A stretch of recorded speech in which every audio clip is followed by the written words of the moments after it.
That was so surreal. No kidding. I never saw it coming. How could you? That kind of bothers me. I mean, I should have. I mean, it's a bit cliche. I know, but there's so much in there. I hadn't thought about it, but did you play with Barbies? Oh, no way. Not at all. I didn't get it. I played with my brother's G.I. Joes. I loved Barbie. Like, I loved her. I'd build cardboard houses for her and everything. Couldn't get enough. I wasn't allowed. Your mom? No, my dad. He wouldn't allow them in the house. And he never explained why, but it was like they were dirty or low or something. I actually got one in the gift exchange in 4th grade and traded it for something else that I didn't want.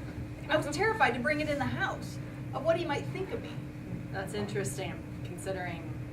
Yeah, it's just occurring to me. So what did you play with? G.I. Joes? Or did you collect stamps or something? Gender-neutral building blocks. I don't remember many toys, just books. Pretty much as soon as I could read, I was up in my room with a book. My mother used to beg me to go outside. What kind of books?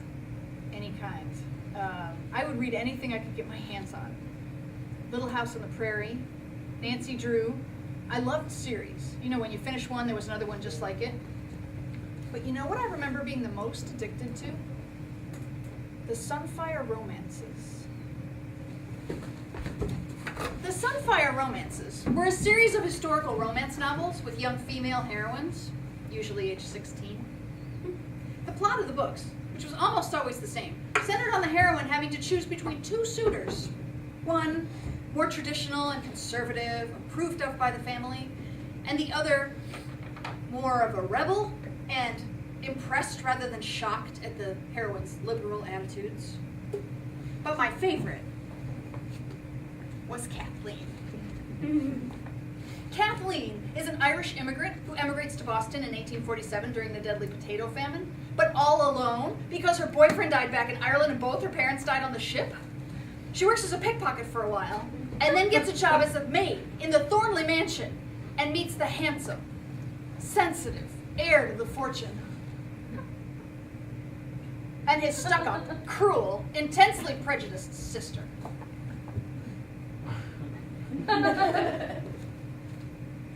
Caroline. Caroline crosses the country in a wagon during the California Gold Rush, disguised as a boy.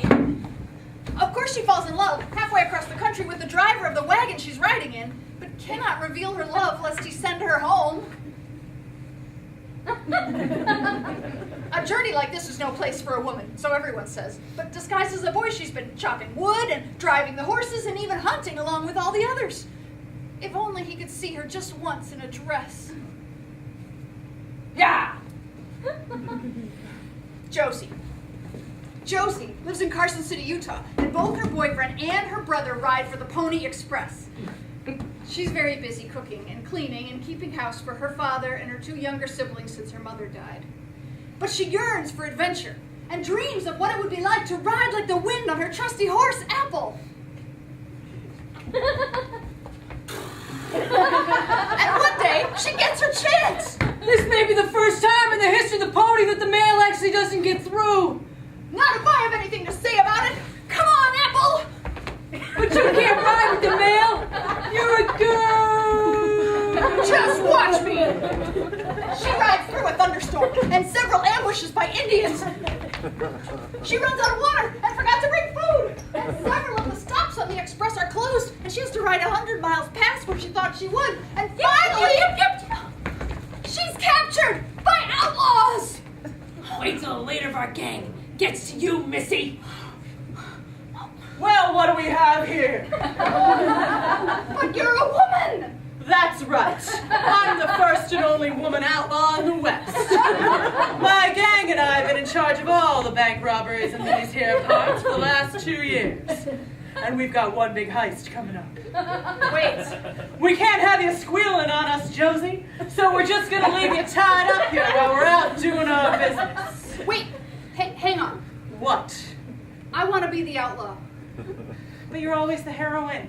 I know I was always the heroine, but there's never been a female outlaw before. That's so much better. What happens to the outlaw? She gets away to Mexico to settle down or something. What happens to Josie? Oh, Josie goes home and realizes that James is her true love, and she wants to settle down and be a telegraph operator and have his babies. Just like all the others, after their big adventure, they go into some traditional marriage and live happily ever after in a fancy dress. I thought you loved these books. I did. I did. I loved them, but they're romance novels. Of course, they have stupid happy endings. I love the middle part, the history and the feminism. The ending always felt like a cop-out. Huh. Why can't I be the outlaw? Because you wrote the script. And right now you're the heroine and you're tied to a tree. But I changed my mind. Too late. I'm the outlaw. Come on, untie me. I don't think so, Josie. We've got to finish our ambush at the stagecoach from Carson City. And then we're going to give you a slow mule to ride home on while we make our getaway. Come on, I'm serious. Sorry, little missy. Boss says you stay tied up. Come on, stop it. We just can't run the risk, Josie. I'm sorry. We'll see you at sunup. I don't understand why I can't have it both ways. Why can't I be the heroine and fall in love and save the day and still get to tie people to trees and make the getaway to Mexico?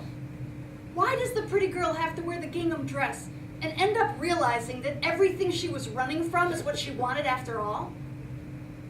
It feels like a trap.